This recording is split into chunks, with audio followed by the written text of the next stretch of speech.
Senhoras e senhores, boa noite a todos. Meu nome é Maria Negrão, sou vice-presidente da Comissão de Cultura e Eventos da 36ª Subseção de São José dos Campos. Neste momento, daremos início à palestra virtual Petição Inicial. Registramos e agradecemos as ilustres presenças e participações. Dr. Márcio Mendes, vice-presidente da 36ª Subseção de São José dos Campos. Doutora Michele Alves, secretária adjunta da 36ª Subseção de São José dos Campos. Doutora Cristiane Ferrari, tesoureira da 36ª Subseção de São José dos Campos. Dr. Diego da Rocha Costa, presidente da Comissão da Jovem Advocacia da 36ª Subseção de São José dos Campos. Dr. João José Custódio da Silveira, palestrante deste evento. Dr. Márcio fará a abertura deste evento. Boa noite a todos. Gostaria de cumprimentar essa mesa, doutora Michele Alves, nossa secretária adjunta, doutora Cristiane, nossa tesoureira, doutor Diego, nosso presidente da Comissão da Jovem Advocacia, parabéns pelo evento, pela palestra, pela organização. Gostaria também de agradecer a doutora Maria, vice-presidente da Comissão de Cultura e Eventos, que está sempre nos ajudando aí a operacionalizar as palestras. Agradecimento aqui especial ao Dr. João José Custódio da Silveira, nosso juiz do Fórum Estadual de São José dos Campos, conhecidíssimo, excelente professor, é uma honra tê-lo conosco aqui. Saliento aqui a ausência do Dr. Klaus, nosso presidente, está cumprindo um compromisso pessoal. Também aponto aqui a ausência do Dr. Eduardo Espinosa, que também não pôde estar conosco hoje.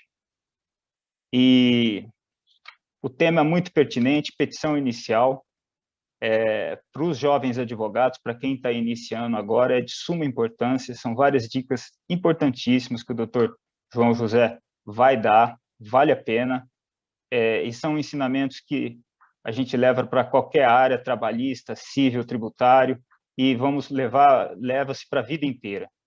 Então, aproveitem, e façam bom uso, e pode fazer também pergunta no chat, que a gente, no final da palestra, envia ao nosso palestrante. Passo agora a palavra para o doutor Diego, para a leitura do currículo. Boa noite a todos. Faço meus cumprimentos ao doutor Márcio, vice-presidente, o qual estendo a doutora Michele, doutora Cristiane Ferrari, cumprimento a Maria, doutora Maria, também ao nosso palestrante, doutor João José. Dr. João José é juiz de Direito, doutorando em Ciências Jurídicas Políticas na Universidade de Lisboa, mestre em Direito Processual pela Universidade de São Paulo, especialista em Direito Privado pela Escola Paulista da Magistratura, coordenador regional e professor na Escola Paulista de Magistratura, já foi coordenador de pós-graduação na FAAP, ministrou Direito Processual na pós-graduação da Unip e na ESA, publicou as obras Manual de Fixação das Indenizações, pela editora Gazeta Jurídica, 2014, a obra O Juiz e a Condução Equilibrada do Processo, pela editora Saraiva, em 2012, e a obra Petição Inicial na Visão do Juiz, editora Juarez de Oliveira, em 2005, entre outras produções e coletâneas periódicas especializados pelo Dr. João Silveira. Aqui eu peço vênia só para fazer uma pequena quebra de protocolo com relação ao currículo, que além deste currículo lido, também posso dizer que Dr. João José é carinhosamente conhecido como professor JJ, que é uma pessoa de uma generosidade ímpar. Quem já teve a honra de ter aula com o professor sabe que ele é o mesmo nos corredores de faculdade e assim nos corredores do Tribunal de Justiça. Então, professor, meu muito obrigado pelo aceite do convite, e é com essas palavras que te dou a palavra para iniciar o evento. Muito obrigado, doutor Márcio, pela apresentação, a pessoa de quem eu cumprimento a direção da Ordem dos Advogados, também aqui integrada pela doutora Cristiane, doutora Michele, doutora Maria, eu agradeço muito a presença, agradeço em especial ao doutor Diego pelo convite, que eu aceitei de pronto, uma vez que eu já estou na docência há muito tempo, né? 21 anos, e nesses 21 anos eu já falei para jovens e não tão jovens advogados aqui de São José dos Campos. E é muito especial para mim voltar ao contato com aqueles com os quais eu já mantive durante a graduação na Univap, principalmente para aqueles que eu ainda tenho a satisfação de manter o contato na parte da graduação. O currículo é o menos importante, mas talvez seja interessante destacar que eu sou professor da Univap há 21 anos, né? E já ministrei as disciplinas de Direito Processual Civil e Teoria Geral do Processo, e atualmente, já há alguns anos, eu ministro as disciplinas de Direitos Humanos e Métodos Adequados à Solução de Conflitos. Então, é uma experiência que me possibilita trazer a vocês alguns elementos que me parecem bastante importantes quando nós tentamos operar a transição entre a parte teórica do ensino do processo civil e do processo civil constitucional para a parte prática. Me parece que isso é bastante importante para os ouvintes de hoje, de modo que essa apresentação foi preparada com o objetivo de trazer, claro, algumas nuances teóricas, porque seria impossível falar da petição inicial sem algum elemento de doutrina, algum elemento de teoria, né? A dogmática acaba sendo sempre importante para que nós possamos começar a tratar de um tema prático. E depois disso, eu tento trazer a vocês uma irmanação entre essa parte dogmática e a parte prática, destacando aquilo que realmente é essencial.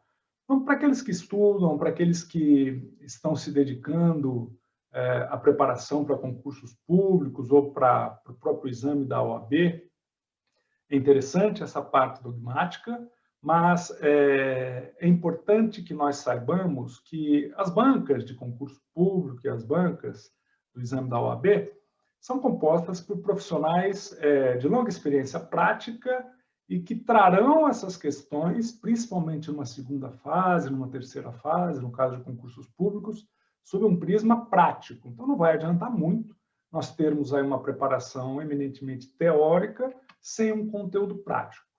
E para aqueles que pretendem seguir na advocacia ou aqueles que já estão na advocacia, eu também tomei o cuidado de trazer alguns pontos que me parecem essenciais quando se fala de petição inicial. Então, mais do que uma petição muito bem escrita ou muito bem desenvolvida, me parece que uma petição hoje precisa de alguns requisitos que vão além dessa parte que nós aprendemos aí nos bancos escolares, né, nos bancos universitários, e que passa mais pela necessidade de sensibilidade do advogado em expor a sua questão de uma maneira mais simples e mais objetiva. Então, é disso que nós vamos tratar aqui, falar daquilo que realmente é importante nesse tema da petição inicial. Eu falarei, em primeiro lugar, sobre a formatação da petição inicial, os requisitos, a documentação exigida para a petição inicial. Na sequência, eu falarei sobre a questão da emenda e rejeição da petição inicial, para finalizar com alguns elementos que me parecem importantes acrescentar, não apenas ao tema da petição inicial, mas também ao exercício da advocacia nesses tempos que nós estamos vivendo. Tá? Então, eu começo falando um pouco sobre os requisitos da petição inicial e tomo a liberdade de compartilhar com vocês uma página que eu preparei apenas para que vocês tenham uma noção daquilo que nós vamos tratar.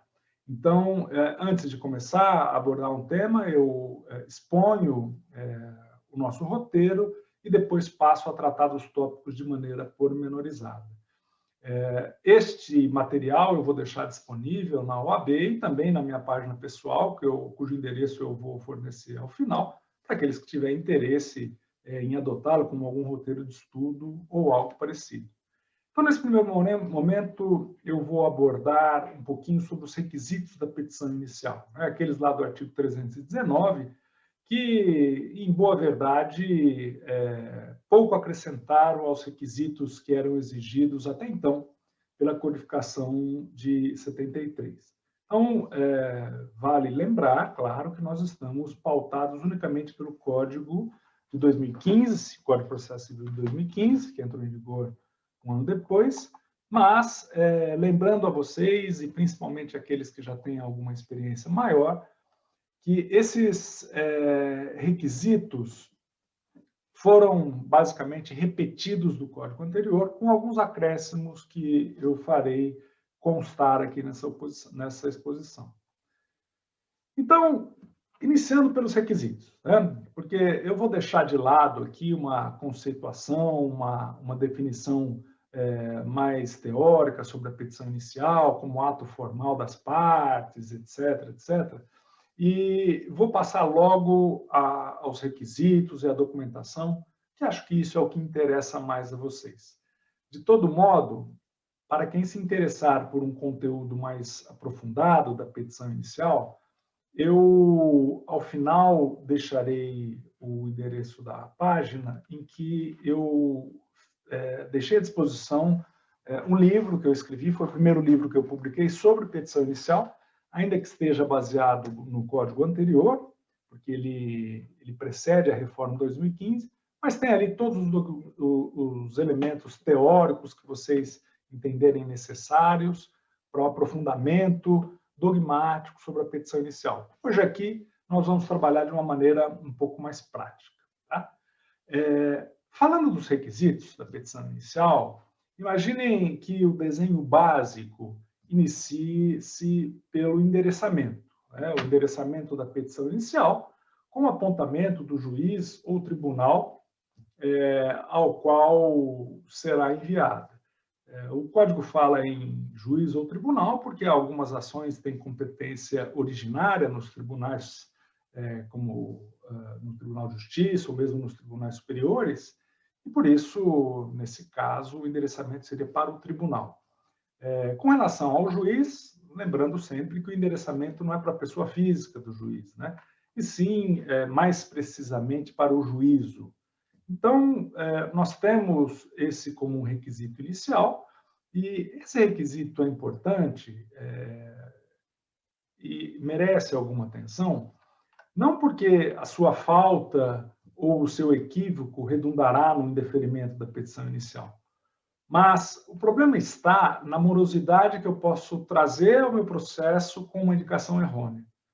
Vale dizer, eu faço uma indicação equivocada do juízo, essa petição vai ser direcionada àquele juízo, e o juízo vai verificar o equívoco e ou mandar emendar, ou então já direcionar a petição ao juízo correto, que seria mais acertado.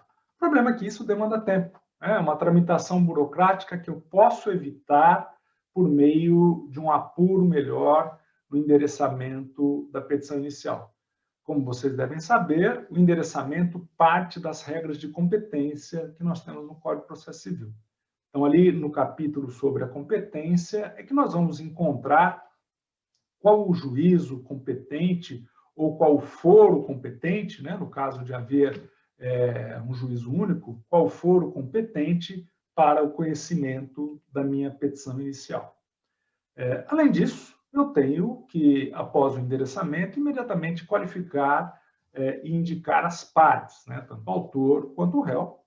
E, nesse momento, eu preciso do indicativo de alguns elementos que possam qualificar tanto o autor quanto o réu. É evidente que essa exigência pode ser sublimada para aquelas hipóteses em que eu não tenho, de imediato, os dados, seja do réu, ou seja de um terceiro que eventualmente possa ser integrado já na petição inicial, por meio de uma intervenção de terceiro. De todo modo, eu tenho que me esforçar ao máximo para conseguir esses dados, porque isso também, como eu disse a vocês, serve para agilização no andamento do processo. Se eu não tenho os dados do réu, eu ainda posso ajuizar a demanda e solicitar ao juízo o concurso na procura pela localização do réu, né? Mas quanto menos dados, menos sucesso eu poderei ter nessa busca e mais tempo vai ser demandado.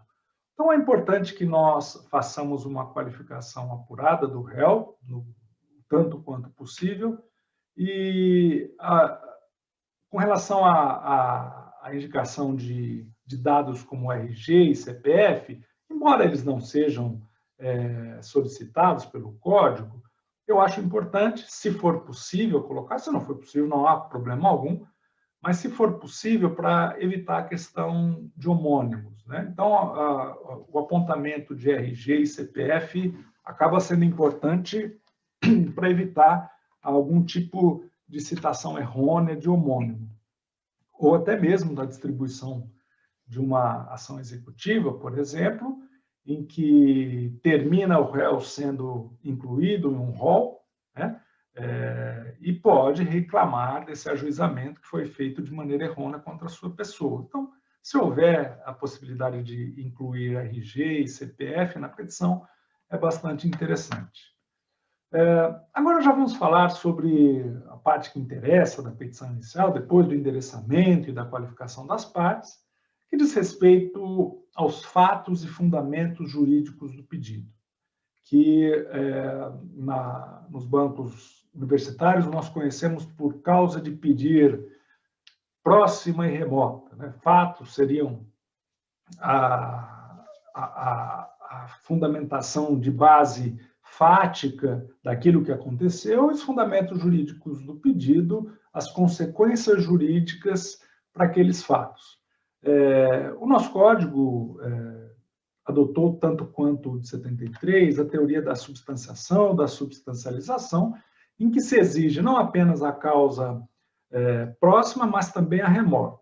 Vale dizer, em uma ação de despejo, por exemplo, eu devo indicar que há um contrato de locação, essa é a causa remota, e esta locação foi interrompida pela falta de pagamento, pelo abandono do imóvel, o que quer que seja, para fazer os pedidos que são consectários, né? Então, nós temos uma causa remota, que é a contratação, e uma causa próxima, que é a violação ao contrato.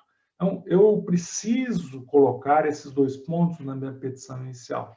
Isso é imprescindível, até porque se eu fizer uma narrativa de que o réu deixou de pagar, o réu abandonou o imóvel sem indicar a causa remota, o juiz não vai saber se ele abandonou um imóvel que era ou que tinha em posse por conta de um comodato ou por conta de qualquer outra contratação, mesmo uma invasão de imóvel. Então, eu tenho que estampar a causa remota, qual a base da relação jurídica entre ator e réu, e depois a causa próxima.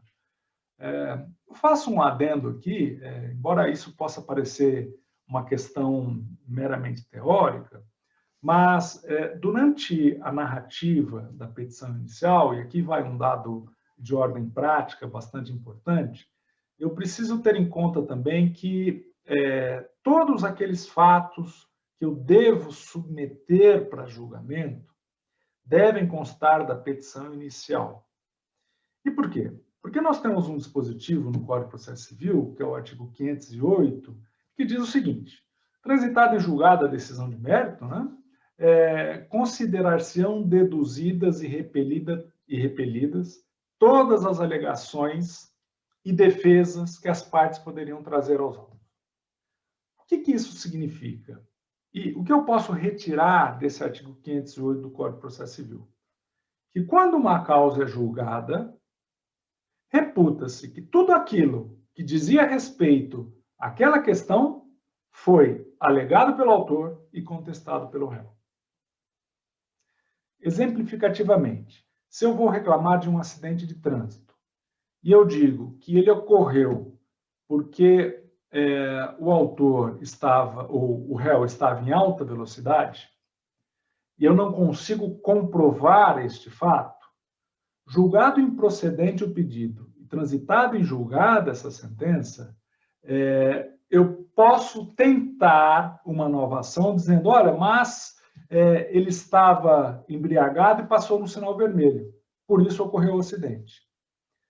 Vejam, corre-se o risco de, nesta nova ação, que tenta versar o mesmo fato, eu dizer que a causa é diferente, mas o juiz responder que não, que pelo artigo 508 do Código de Processo Civil, reputa-se que tudo aquilo que deveria ter sido alegado foi alegado. E, portanto, não pode ser alegado novamente. Estaria acobertado pela coisa julgada. Então, é muito importante que, no momento da elaboração da petição inicial, nós tenhamos o cuidado de colocar todos os fatos que levariam às consequências jurídicas que eu pretendo. Então, uma ação de divórcio, por exemplo, se eu tiver um abandono do lar, mais uma infidelidade, maus tratos, que eu coloque tudo.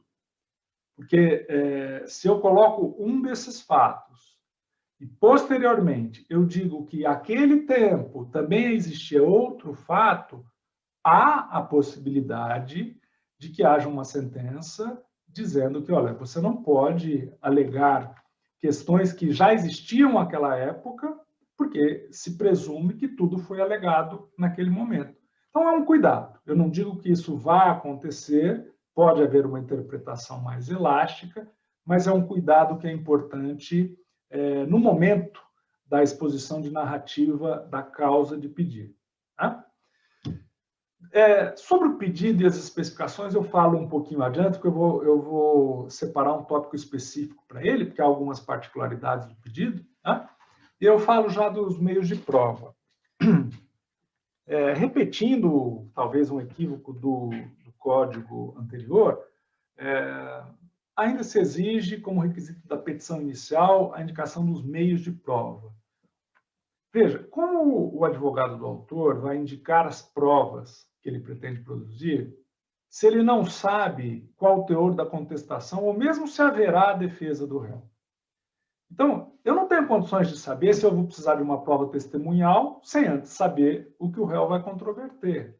Ou se eu vou precisar apresentar um novo documento a partir de determinado ponto impugnado pelo réu.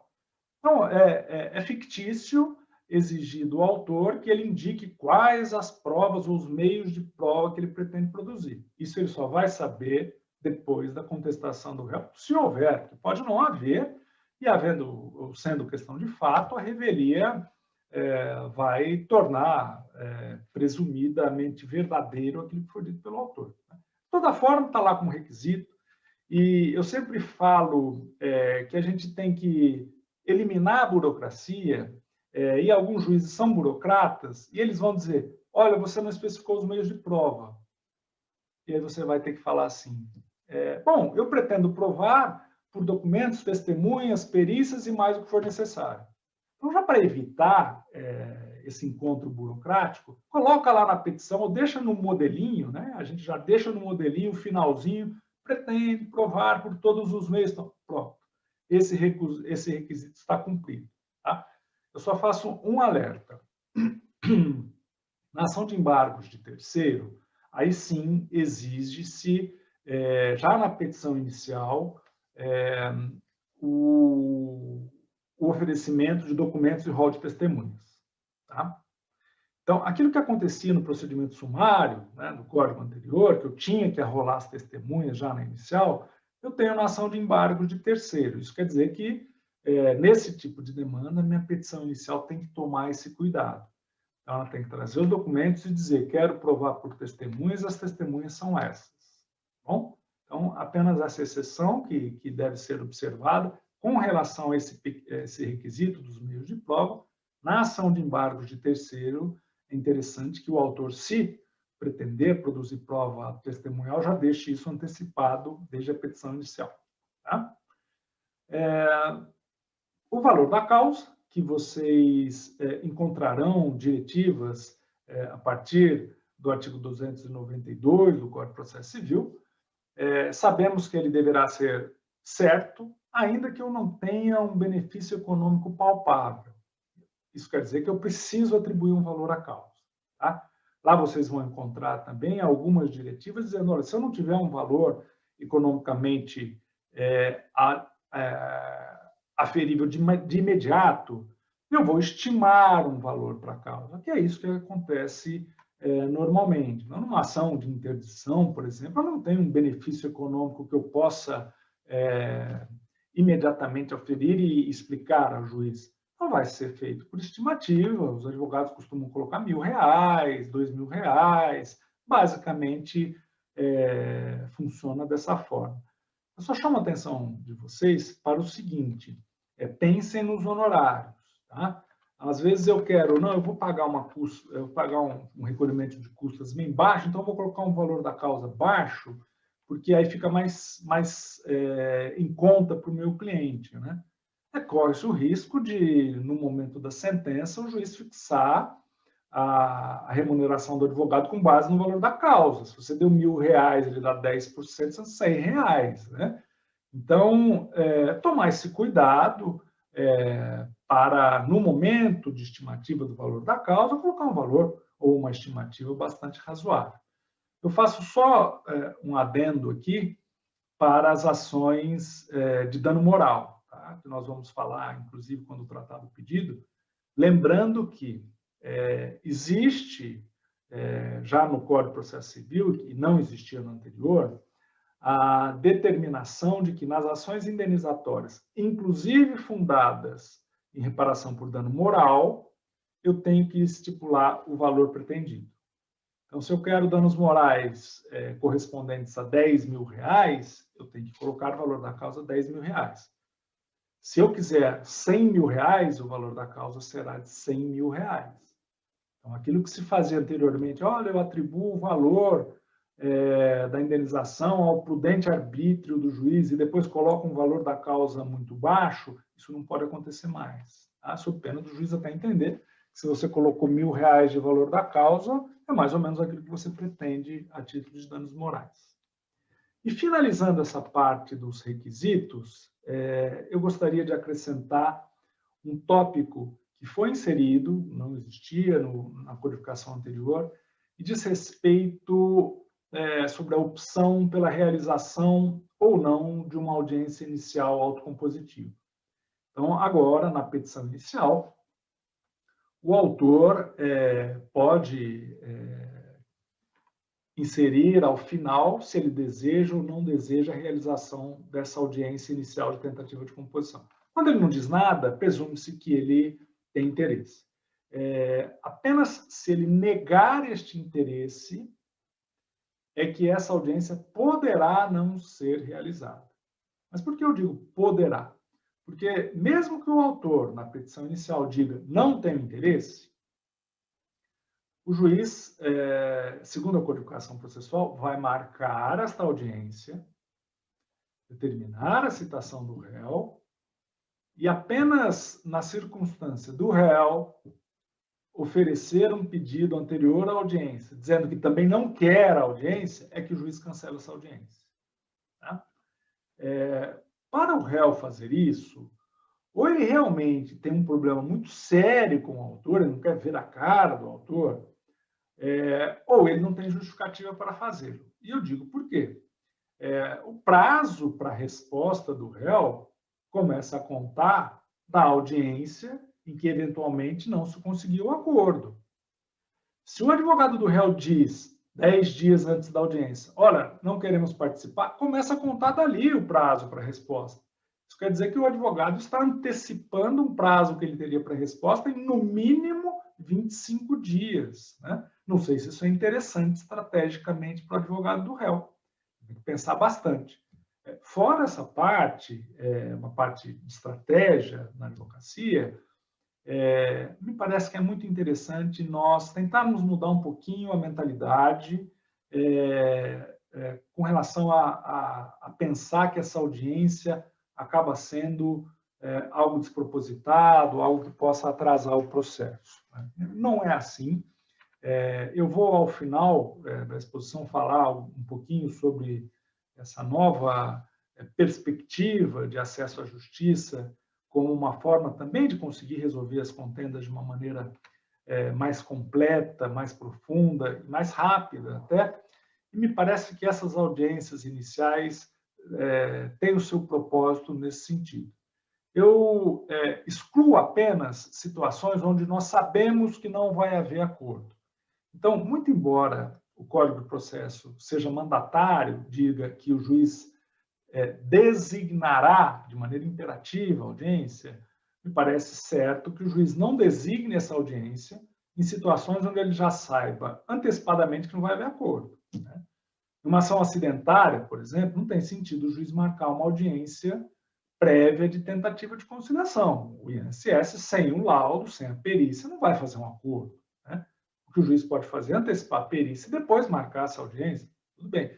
Mas marcar uma audiência para depois fazer a perícia é uma perda de tempo. Então, o juiz, nesse caso, até com fundamento na garantia de durabilidade razoável do processo, vai dizer, não, eu não vou marcar essa audiência inicial, embora o código diga que eu tenha que marcar, porque isso vai trazer um prejuízo para ambas as partes, né? Fora essas situações, me parece que a designação dessa audiência é bastante interessante, né? Eu vou compartilhar com vocês agora a próxima tela que nós abordaremos e diz respeito aos documentos essenciais e instrução da peça inicial. Como vocês podem visualizar, eu abordarei esse tema sobre dois aspectos. Primeiro, sobre o aspecto dos documentos indispensáveis e depois sobre o aspecto da instrução propriamente dita da petição inicial. Então, quando a gente fala em documentar a petição inicial, nós temos que pensar sobre duas ópticas, né? A primeira delas é dos documentos que são indispensáveis à propositura da ação. Então, o Código de Processo fala textualmente sobre a instrução com documentos essenciais, o artigo 320. Mas quais são os documentos que precisam estar com a petição inicial? Será que pode haver uma petição inicial desacompanhada de documentos? É evidente que sim. É evidente que sim. Quando eu falo em documentos essenciais, eu tenho que pensar em duas coisas. Primeiro, instrumento de mandato. Segundo, custas e despesas. Tá? Agora, eu tenho no próprio código a possibilidade de que, para evitar uma prescrição ou decadência, ou situações de muita emergência, o advogado, mesmo que não tenha em mãos o instrumento de mandato, pode ajuizar a demanda. E depois ele se compromete a juntar a procuração em 15 dias, tá? Que pode ser prorrogado por mais 15. Então, quando nós pensarmos em documentos essenciais, temos a procuração e temos custas e despesas. Mas, como eu disse, no caso da procuração, o advogado pode ajuizar a demanda e juntá-la posteriormente. E custas e despesas? Elas deverão ser recolhidas. Se não forem recolhidas, haverá um ato ordinatório do cartório informando, olha, autor, você precisa recolher as custas, né? Ou então eu posso também estar diante de um caso de gratuidade de justiça.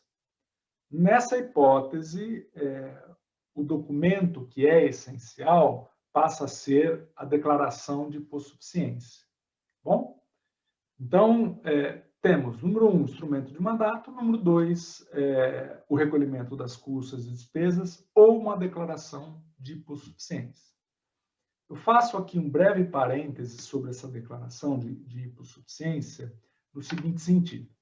Quando nós formos pedir a gratuidade para o autor, nós temos que, em primeiro lugar, esquecer aquela declaração, declaro que sou hipossuficiente ou que sou pobre na acepção jurídica do termo. Bom, atualmente não se aceita mais isso, né? O Código teve uma alteração e a própria Constituição Federal fala de assistência integral àqueles que comprovarem a insuficiência. Então, qual o critério que tem sido adotado pela maioria dos juízos? Em primeiro lugar, a Defensoria Pública tem um parâmetro ali de 3 salários que ela segue para fornecer os seus trabalhos, a sua prestação aos necessitados, né? Então, esse é um dos parâmetros que passa a ser adotado. Não, mas a pessoa recebe mais de 3 salários. Então, eu preciso dizer quantos dependentes ela tem, se ela tem outras fontes de renda, que tipo de prestações ela tem a pagar, né? Porque não é porque uma pessoa ganha R$4.000 que ela não é suficiente, se ela tem 10 filhos, ou se ela tem 5 filhos e paga a prestação da casa e do carro, ou então, se ela vai ingressar com uma ação indenizatória, o valor da causa é altíssimo, e ela, embora tenha um salário razoável, vai ficar privada desse salário se tiver que recolher essas custas nesse valor. Então, essa questão da hipossuficiência tem que ser vista sob esses parâmetros. Mas mais importante do que isso, lembrem-se que quem está pagando o serviço judiciário somos todos nós. É uma prestação do Estado. Então, se é uma prestação do Estado, eu acho que eu devo pagar para aquelas pessoas que precisam mesmo. Quem faz esse juízo é o advogado. E o advogado tem que pensar também no advogado, no colega da parte contrária.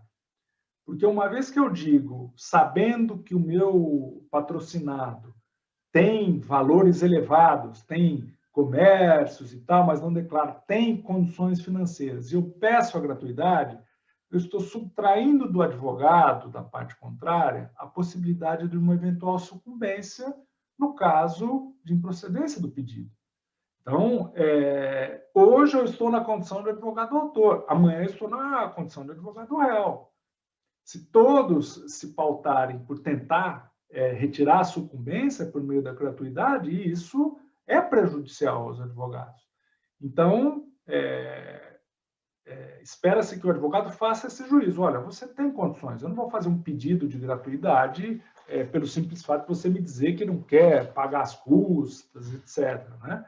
Se você acha que tem razão, e tem razão, nós vamos sair vitoriosos, né? Então, só esse detalhe com relação à gratuidade. Então, eu disse a vocês sobre os documentos indispensáveis. Eu preciso ter isso, tá? Ainda que seja juntada à procuração posteriormente, ou que haja juntada de documentos, ou uma declaração mais completa para obtenção da gratuidade. Tá? Isso eu preciso ter, todas as demandas vão ter. Agora, sobre a instrução da petição inicial, uma coisa são documentos indispensáveis, outra coisa são documentos instrutórios. Esses eu preciso colocar na petição inicial dependendo da natureza da causa. Então, se eu digo que eu fui agredido verbalmente e que eu vou provar isso com testemunhas, eu não tenho nenhum documento instrutório para juntar a petição inicial. O que eu vou juntar? Não tenho nada para juntar. Tá? Ou então, uma ação em que eu informe que eu tenho o direito a uma indenização por acidente de trabalho. Né? Eu preciso de uma prova pericial, eu não tenho ainda elementos para isso, ela será produzida. Portanto, a petição inicial ela só será instruída com documentos comprobatórios, a depender da natureza da causa. Em uma ação de despejo, eu tenho que juntar o contrato de locação. Esse é um instrumento probatório que tem que acompanhar a petição inicial. Né? Em uma ação de alimentos, eu tenho que juntar a certidão de nascimento para comprovar a legitimidade do requerido. Então, dependendo da natureza da causa, pode haver um documento probatório que tenha que acompanhar a petição inicial. E aqui eu chamo a atenção para vocês, porque, repetindo o código anterior, o Código 2015, ele diz que incumbe ao autor instruir a sua petição inicial com os documentos destinados a comprovar as suas alegações. Isso quer dizer que se eu não ofereço com a inicial esses documentos, eu corro um risco. Qual é o risco? O juiz pode decretar a preclusão da minha possibilidade de produzir prova documental. Eu não acho, particularmente, eu não acho isso correto se a parte junta posteriormente, antes do sentenciamento do feito, Me parece que ouvir a parte contrária, em observância ao contraditório, resolve a questão, tá? Mas há juízes mais rigorosos. Como eu soluciono esse problema? Simplesmente juntando com a petição inicial todos aqueles documentos que são indispensáveis para que eu comprove as alegações. Este é o momento do ajuizamento. Nada impede que haja um documento que eu ainda não consegui, então eu faço constar da petição, olha, esse documento, essa certidão eu pedi, mas está demorando muito, comprometo-me a juntar posteriormente, sem problema. Tá? Mas só tomem cuidado para, a depender da demanda, eu vou ingressar com uma ação de despejo, eu junto o contrato de locação. Bom? E, por fim, já que nós estamos falando de documentação da petição inicial, eu faço aqui um acréscimo respeitante a um tema que não ou melhor, que é novo para mim, para o doutor Diego também, doutora Cristiane, doutor Márcio. Ele é novo para nós, mas não será novo para muitos de vocês, né? Que diz respeito aos arquivos digitais. Então, antigamente, nós tínhamos aí a necessidade de documentar a petição inicial com cópia, etc. Fotografia, quando havia negativos, né? Ou mais adiante com arquivos digitais. Hoje, nós podemos juntar o arquivo digital. Mas é importante que a parte tenha consciência de que os atos constitutivos de 1000 páginas não precisam ser juntados aos autos. Ah, mas é um arquivo digital. É um arquivo digital que deverá ser hospedado em um órgão público, né? E custa muito dinheiro a hospedagem digital. Então, não é porque os arquivos são digitais que eu vou juntar tudo que eu tenho. Não façam isso. Primeiro, porque eu ocupo muito espaço. E segundo, porque eu até dificulto que o juiz veja quais são os documentos realmente interessantes ali. Às vezes eu junto tantos documentos que o juiz se desinteressa por ver um a um qual deles é realmente necessário, né? Então, nessa era de arquivos digitais, é importante que nós tenhamos a compreensão de trabalhar com aqueles que são realmente importantes, tá? Para a juntada. Eu também acrescentaria a questão das mídias. Então, hoje nós vamos querer juntar uma gravação de uma câmera de segurança, por exemplo, né? Ou qualquer tipo de arquivo mais extenso, uma gravação de conversa telefônica, o consumidor quer juntar a conversa que ele teve com a prestadora de serviço ou com o vendedor do produto. Vejam, eu posso simplesmente hospedar essa gravação na nuvem e indicar o link na minha petição. Pronto, está resolvido. Tá? Então, se houver depois algum tipo de questionamento sobre a veracidade do vídeo, do áudio, aí você oferece o original para uma perícia junto ao cartório. Agora, eu não preciso juntar essa mídia no processo, né? O que eu faço? Eu deixo na nuvem e aponto apenas o link, e por meio do link, tanto a parte contrária, quanto os serventuários, quanto o juiz, o promotor, vai ter acesso ao seu vídeo ou ao seu áudio, né? Então, apenas uma colocação de ordem prática. Bem? Eu faço apenas um adendo aqui com relação ao pedido, tá? Estou compartilhando com vocês aqui alguns temas que eu vou abordar, e esse tópico do pedido é bastante importante, porque tanto como aquele que nós vimos com relação à causa de pedir, a necessidade de um apuro no momento de redação da causa de pedir, nós precisamos ter esse cuidado também na elaboração do pedido. E por quê? Bom, se eu não fizer um pedido, eu posso fazer esse pedido depois? Não há identidade de ações? Não há identidade de ações, mas há tempo. O tempo é valioso. o seu tempo, o tempo do seu cliente.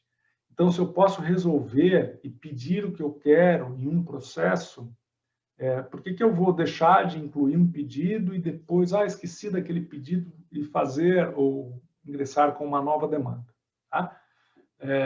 Então, eu separo alguns tópicos dizendo a vocês o seguinte.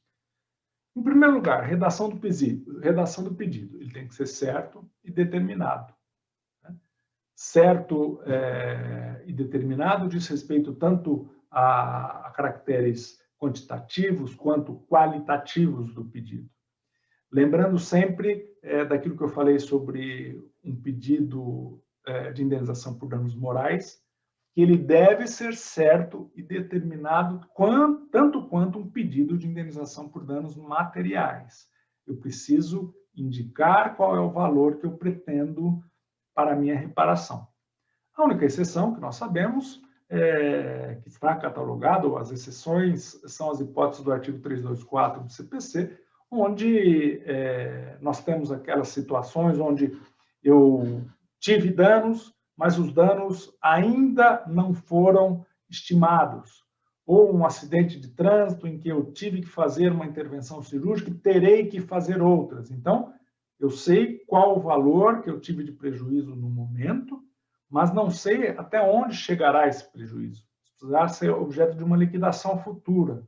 Então, nesses casos, o Código permite que eu faça um pedido que tenha essa indeterminação. Né? A mesma coisa uma petição de herança. Eu não sei qual o tamanho do patrimônio, eu sei que eu quero ser incluído nessa herança. Eu posso fazer um pedido indeterminado, porque eu não conheço os bens a serem repartidos. Fora essas exceções do Código, pedido certo e determinado. Tá?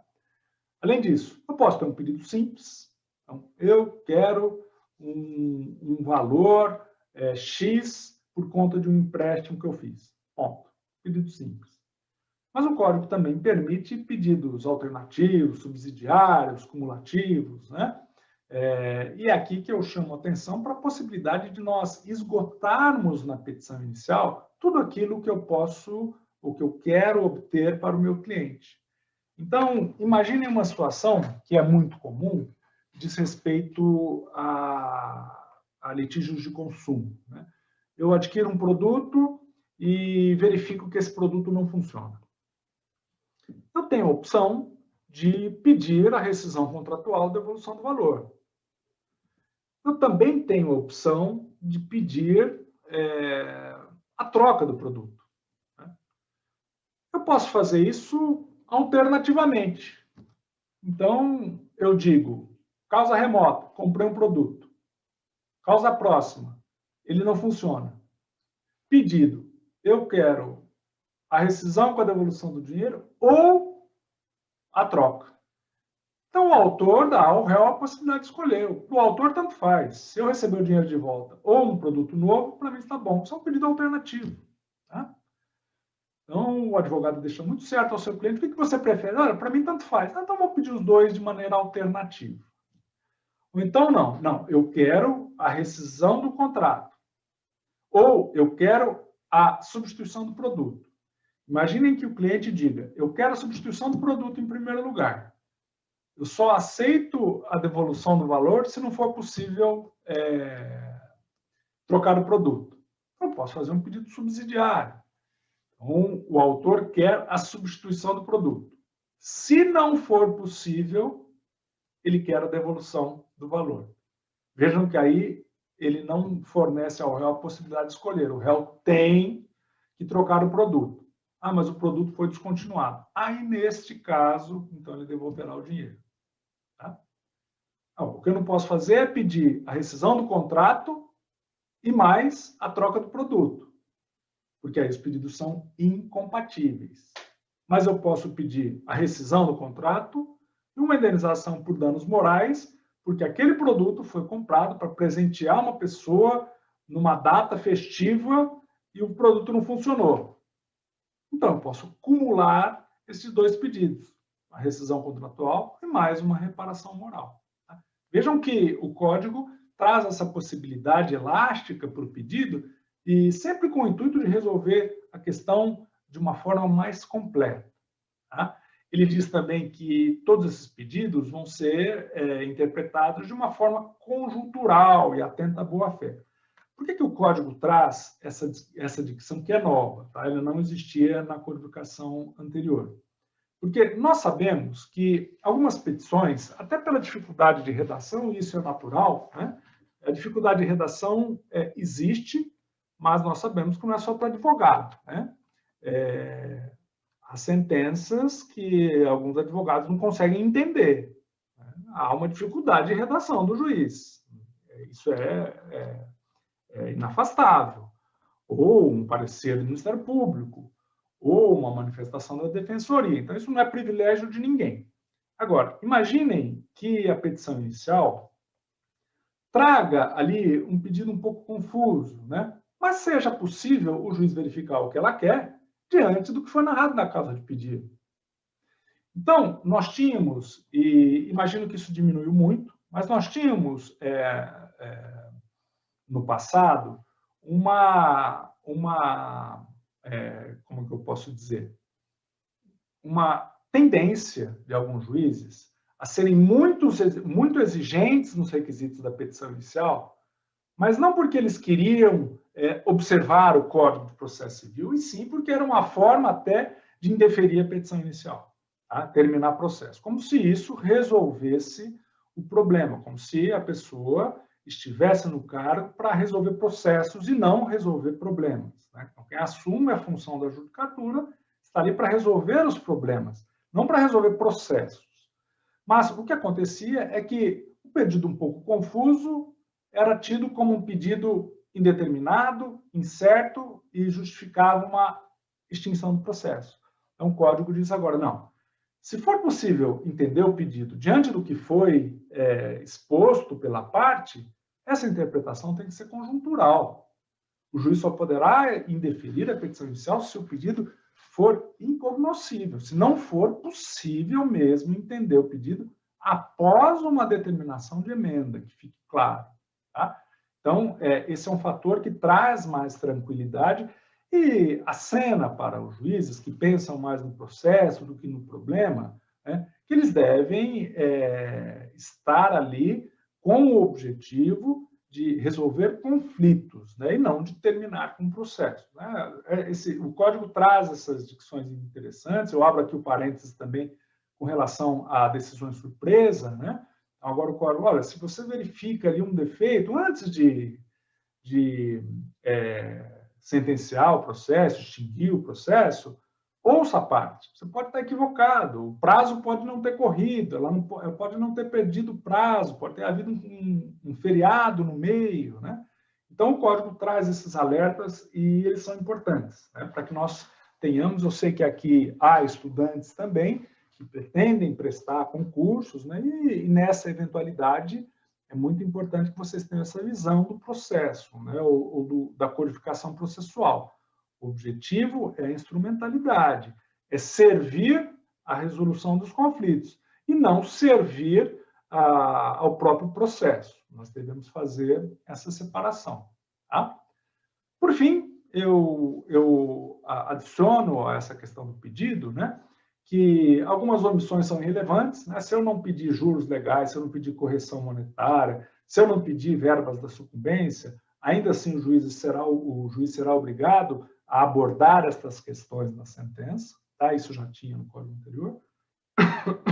E lembrar que alterar o pedido, eu posso alterar livremente até a citação do réu. Olha, eu esqueci de colocar, eu só coloquei dano material, queria colocar dano moral. Posso incluir? Pode. Depois da citação do réu, essa alteração é condicionada à aceitação do réu. Então, vocês podem imaginar, bom, eu acho que o réu não vai aceitar nunca que o autor faça um novo pedido. Olha, eu esqueci de fazer o dano material, eu quero dano material, o dano moral também. Também me parece que é uma estratégia equivocada do advogado do réu. E por quê? Se o autor não puder incluir o dano material junto ao moral, o que ele vai fazer? Uma nova ação em que ele vai pedir esse dano moral. Não há dúvida disso, né? Não me parece interessante que eu estenda esse conflito para outras ações. Vamos resolver tudo de uma forma mais adequada e mais rápida em um único processo, né? Não há virtude alguma em obstar o pedido do autor, em adicionar novos pedidos, tá bom? Então, eu vou ao último tópico mais teórico dessa exposição, né? Que nós já temos um tempo aqui de 50 minutos, né? Um tempo que acaba até passando um pouquinho daquilo que eu pretendia falar, porque eu vinha conversando com os nossos colegas aqui da reunião, que nesses tempos de pandemia, a exposição virtual acabou cansando um pouco. Então, vou ser bem rápido nessa parte da emenda ou rejeição da petição inicial e fazer a finalização com vocês, tá? Então, eu queria abordar aqui essa questão da emenda ou do aditamento da petição inicial, lá do 321, com a seguinte postura. O juiz está obrigado a dar a oportunidade de emenda ou rejeição, salvo quando ela for impossível, tá? Então, essa não é uma faculdade do juiz. Este é um dever processual do juiz. Se o juiz verifica um problema na petição inicial, e esse problema é sanável, ele tem o dever de conceder o prazo para que a parte possa rever a sua petição de alguma forma. Agora, é claro que há situações onde essa correção é impossível. Não é possível consertar a petição inicial. Então, se eu peço o pagamento de uma dívida antes do termo, o que o juiz vai falar ou vai pedir para emendar a petição inicial? Olha, emenda a petição inicial para pedir que o processo fique suspenso por 1 ano até vencer a obrigação? Não tem jeito, né? Ou então, um caso em que se verifique de plano que não há interesse processual, né? A pessoa ingressa com usucapião, pedindo ali que seja reconhecida a sua propriedade sobre uma praça pública. Então, não há a possibilidade de usucapião sobre bens públicos, né? A Constituição Federal impede essa pretensão. Então, não tem como o juiz mandar consertar a petição inicial. Não tem como emendar. Olha, eu quero fazer a cobrança dessa dívida de jogo, de carteado, que eu ganhei e o réu não me pagou. Como que o juiz vai dar a oportunidade de emenda? Olha, não, você emenda a petição inicial, mas não diz que foi dívida de jogo, diz que foi outra coisa. Não tem a possibilidade de emenda. Nesses casos, vai haver o indeferimento da petição inicial. Isso impede a possibilidade de emenda. Fora essas situações onde a carência da ação é patente ou há algum motivo que seja intransponível para o decorrer do processo, o juiz tem o dever de conceder o prazo para emenda ou conserto da petição inicial, prazo de 15 dias, que é o prazo que a codificação de 2015 resolveu tornar como o prazo padrão para as atividades das partes. Se não for possível a emenda, ou se for determinada a emenda, e essa emenda não for feita no prazo, ou então for feita e não atender à necessidade de emenda, e aí sim nós temos a possibilidade de indeferimento da petição inicial, tá? Por inépcia, né? Porque imagine, ela não tem pedido. O juiz deu prazo de 15 dias para incluir o pedido e a parte não incluiu o pedido. Ou a causa de pedir é muito confusa, não foi esclarecida. Ou então o pedido é indeterminado quando deveria ser determinado. Os pedidos são incompatíveis. Então, nesses casos, a petição inicial acaba sendo indeferida e o processo extinto sem julgamento de mérito, né? Então, eu só chamo a atenção aqui para um ponto, que é uma novidade do Código de Processo. Eu digo novidade, nós já estamos há 5 anos com o Código de Processo, mas novidade porque, ainda assim, alguns pontos acabaram passando ao largo de uma atenção maior. E eu vou dizer a vocês por quê. Porque o código é tão parecido que, no fundo, todo mundo acha que sabe que só mudou o número do artigo, mas há algumas alterações importantes.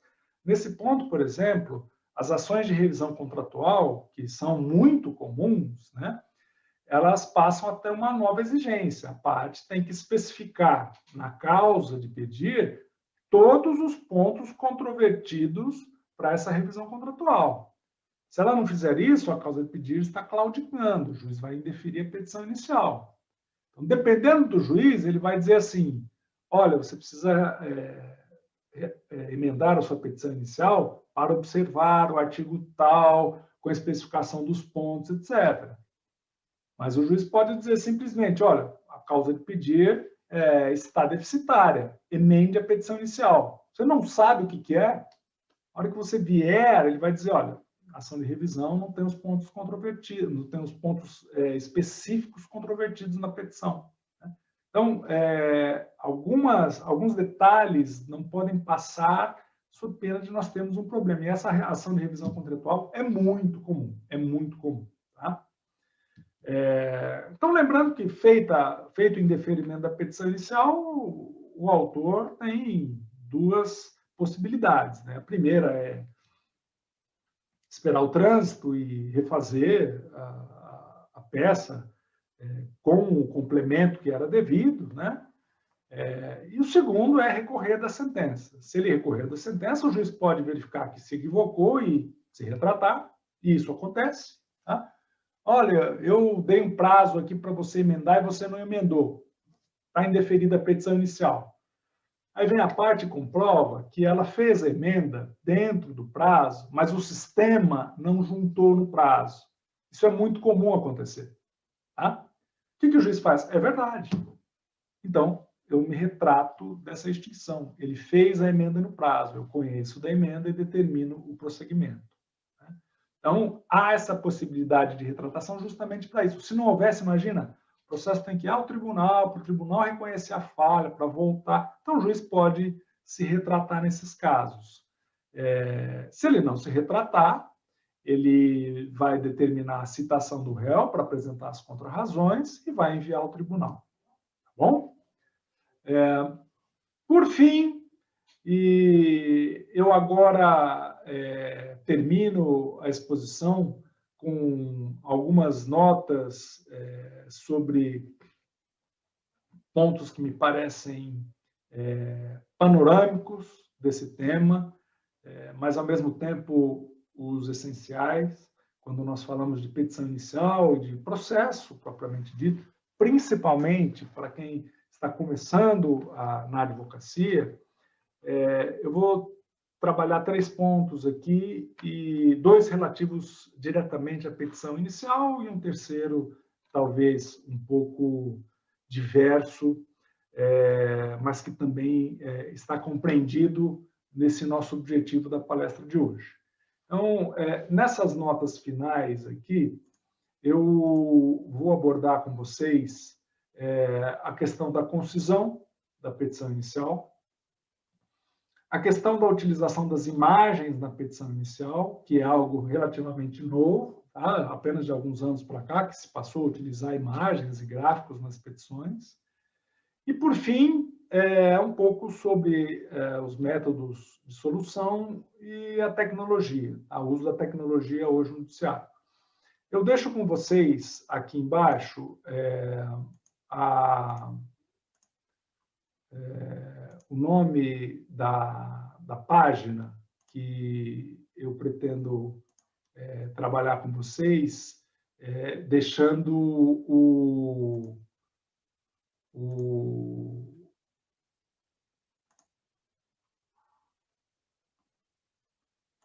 para que vocês possam baixar o material da palestra, tá? Que é essa página aqui, justiçamoderna.com.br.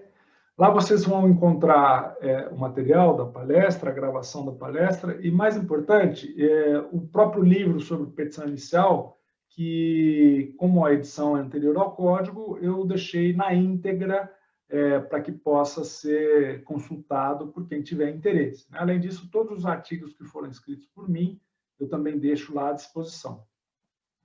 Então, para finalizar esse nosso encontro, foi muito produtivo de hoje, embora tenha se alongado um pouco mais do que eu esperava, eu gostaria de indicar a vocês a necessidade de pensarem numa redação um pouco mais concisa das petições. Isso não apenas para a petição inicial, mas também para a resposta, para a contestação, principalmente. Então, petição inicial e contestação, elas são mais atrativas e produzem um efeito melhor quando nós temos uma narrativa objetiva e clara dos fatos, dos fundamentos, com o pedido. Isso produz um efeito bastante interessante para o receptor da petição inicial, que é o juiz, que é a parte contrária. Então, esse é um ponto que eu gostaria de deixar destacado para aqueles que vão começar a redigir suas petições iniciais ou começaram a redigir, estão desenvolvendo esta habilidade, procurar sempre a concisão na escrita. Até porque, pelo menos no meu caso, quanto mais eu procuro escrever, parece que eu acabo repetindo muito os argumentos. Então, a concisão é bastante interessante nesse sentido. Nós deixamos uma petição mais enxuta e isso dá ao receptor da petição inicial a possibilidade de visualizar de pronto o que aconteceu, o que o autor quer, sem necessidade de floreio, etc. Isso vale também para a questão da jurisprudência. Aquela mania que muitos advogados tinham, que muitos juízes tinham, vocês viam petições, sentenças, acórdãos menos, mas petições e sentenças recheadas de citações de julgados, isso não leva a lugar nenhum, porque julgados nós sabemos que tem para todos os lados. Julgado é uma coisa, jurisprudência é outra. Então, a jurisprudência, sim, reúne uma tendência absolutamente majoritária de julgados em um determinado sentido. Então, isso é jurisprudência, é aquilo que o Código fala lá sobre o juiz seguir a jurisprudência dominante nas suas decisões. É uma dicção do Código. Jurisprudência dominante é aquela que compreende a maioria dos julgados em um determinado sentido. Então, se eu estou defendendo uma causa nesse sentido, eu posso dizer a jurisprudência nesse sentido é essa, e coloco ali 1, 2 julgados. Pronto, resolveu. Agora, se eu quero reforçar um argumento por meio de algum julgado, eu coloco ali um julgado, coloco a ementa desse julgado, 2 julgados. Agora, ficar transcrevendo julgados, e votos, e votos, e votos, saibam que isso não vai ser lido por ninguém no processo. Você pega a petição lá, tem 4, 5 laudas de julgados. Não sei, a não ser que seja um julgado realmente determinante naquele caso, um julgado vinculante, aí pode ser. Mas fora essas situações, eu coloco julgados que são interessantes para embasar os meus pedidos. Nada mais do que isso. E, além desse recheio com jurisprudência, tomar um cuidado especial com relação às imagens. Hoje já começa a povoar a petição inicial, imagens e gráficos. É bastante interessante quando é bem trabalhado. Então, quando é bem trabalhado, é muito interessante. Eu quero, em um acidente de trânsito, demonstrar a ausência ou a presença de uma sinalização de trânsito, é interessante. Uma imagem bem colocada, pequena, isso pode fazer uma diferença interessante na recepção de quem vai ler essa petição inicial. Agora, eu não posso exagerar, colocar muitas imagens. Olha, aconteceu isso, olha aqui tem a imagem do Facebook dizendo que essa pessoa está viajando, então ela não faz jus ao benefício da gratuidade. São questões assim que às vezes até esbarram na privacidade da pessoa, de alguma forma, e nós podemos evitar. Então, trabalhar com as imagens é interessante, é importante. Formatar a petição inicial hoje já começa a ser um nicho de alguns escritórios, eles fazem as petições iniciais Imaginem, eu estou aqui compartilhando com vocês um slide de um PDF, e as pessoas começam já a trabalhar as petições iniciais com alguns elementos gráficos e as tornam mais interessantes. Então, isso sim é importante que nós evoluamos, mas não rechear a petição com muitas imagens, né? E para terminar, eu digo, dentro desse tópico de tecnologia, né, que muda um pouco o nosso comportamento durante o processo, que nós devemos estar muito atentos a uma evolução silenciosa que já acontece e que pode pegar desprevenidos alguns futuros advogados, né? Também alguns advogados que já estejam há bastante tempo na lida, mas que não se atualizam como deveriam nessa senda da tecnologia. A tecnologia na justiça, hoje, é algo que nós não podemos discutir mais, né? Ela veio para ficar, e eu não estou falando aqui de autos digitais ou de audiência virtual, porque isso para mim já está no passado, né? Isso já está sedimentado, é uma coisa que já veio e que vai ficar, né? Me parece bastante interessante para todos, para advogados, partes, para juiz, promotor, né? Que nós possamos ter um sistema mais funcional nessa direção. Mas o que eu digo para vocês é acompanharem a tecnologia, principalmente com a chegada do 5G e das ferramentas de inteligência artificial, né? Hoje elas já estão muito disseminadas em alguns países e começam a ser disseminadas no Brasil. Aquele escritório com 20 advogados para o contencioso, naquela área específica, pode começar a ser substituído por um programa com inteligência artificial. Isso já acontece, né? Eu não estou falando de algo muito distante. Hoje, os programas que trabalham com isso, para vocês terem uma ideia, eles fazem a varredura de todas as decisões, de todos os pronunciamentos judiciais. Então, se eu vou ajuizar uma ação em São José dos Campos, o programa faz uma varredura sobre todas as decisões acerca daquele tema e me oferece um modelo de petição inicial baseado nas decisões majoritárias e na possibilidade que eu tenho ou que eu não tenho de satisfação na demanda, né? Isso implica em diminuição no quadro de pessoas necessárias para realizar aquela tarefa. Isso quer dizer que nós precisamos nos aperfeiçoar. E isso quer dizer, então, que nós vamos ter menos advogados? Nós vamos ter um problema para a advocacia? Não, não quer dizer isso. Quer dizer que quem não se atualizar e modificar o portfólio pode sim ter problemas, né? Mas, se nós pudermos ver isso como um incentivo e não um problema, talvez nós tenhamos resultados ainda melhores.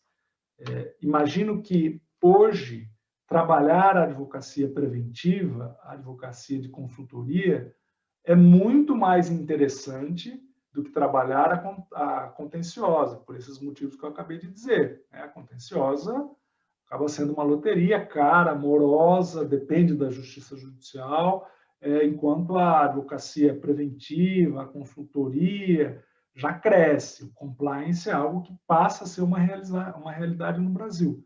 Então, nós temos que falar em tecnologia da justiça como uma possibilidade de aumentar as portas e de alargar portas para os profissionais, para os jovens profissionais.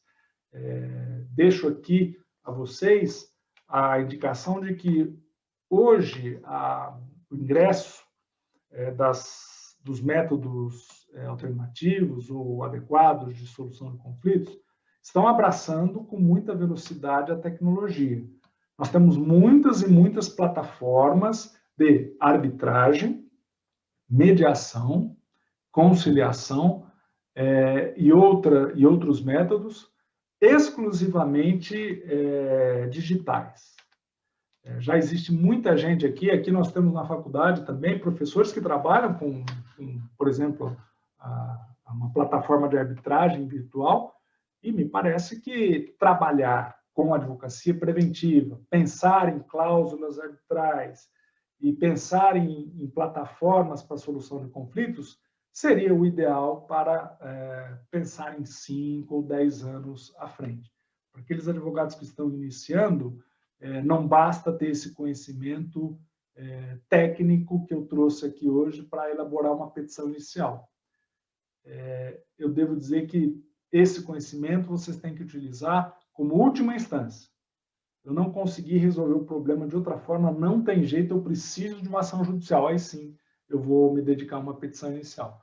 Agora, se eu conseguir me antecipar aos problemas para o meu cliente, ou se eu conseguir resolver os problemas que eu não consegui antecipar, mas por métodos, ainda que extrajudiciais, mais céleres e mais fáceis, isso vai me trazer uma satisfação profissional e um retorno profissional muito melhor. Tá? Isso vai impedir que o meu cliente simplesmente use plataformas como o Mercado Livre ou como o Reclame Aqui para reclamar dos seus produtos em detrimento de advogados, né? Que é uma realidade. Então, nós temos que mostrar a importância do profissional justamente para antecipar problemas e para resolver problemas também de outras formas. Eu ofereço ao cliente não apenas essa petição inicial, eu ofereço técnicas de conciliação, mediação, arbitragem e outras que eu possa ter para resolver os problemas. Esse me parece que é o recado para os jovens advogados e aqueles que pretendem iniciar na advocacia. Tá bom? Então, com essas considerações, eu termino aqui a palestra, agradecendo a todos vocês pela paciência, principalmente, com que me ouviram.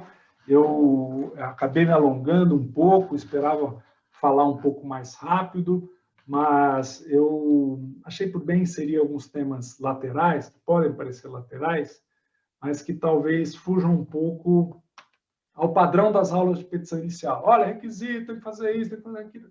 Tentei fazer um pouco diferente e, principalmente, ao final, trazer a vocês essa noção de que a petição inicial, a técnica da petição é muito importante, mas é uma técnica que nós devemos pensar em paralelo a outras técnicas que nós podemos utilizar para resolver os conflitos, principalmente as técnicas de autocomposição e que usam a tecnologia, tá bom? Mais uma vez agradeço a todos e fico aí à disposição para questões que vocês queiram colocar.